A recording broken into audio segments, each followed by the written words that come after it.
शहरात अवजड वाहनांना दिवसाबंदी असतानाही ती दिवसा शहरात येतात। यामध्ये अनेकांचे बळी आतापर्यंत गेले आहेत। 31 मे रोजी सकाळी 11 वाजता एक मोठा कंटेनर दिल्ली गेट परिसरात आला। त्याच्या समोरच्या बाजूने एक ट्रक आला। आधीच दिल्ली गेट परिसरात अतिक्रमण आणि ट्रॅफिक जॅमचा प्रश्न मोठा आहे। त्यात अहिल्यादेवी जयंतीची मिरवणूक येणार होती। अमरधामकडून हा कंटेनर दिल्ली गेट परिसरात आला। शहरात प्रवेश करणाऱ्या सर्व हायवेवर पोलीस बंदोबस्त असताना या कंटेनरला कुणीही अडवले नाही। या कंटेनरमुळे ट्रॅफिक जॅम झाला।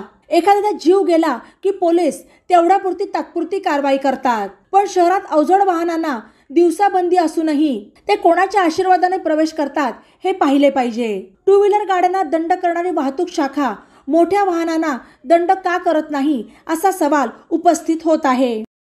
बातम्यांसाठी ई नवा मराठा यूट्यूब चॅनलला सबस्क्राईब करा आणि बेल आयकॉनवर प्रेस करा।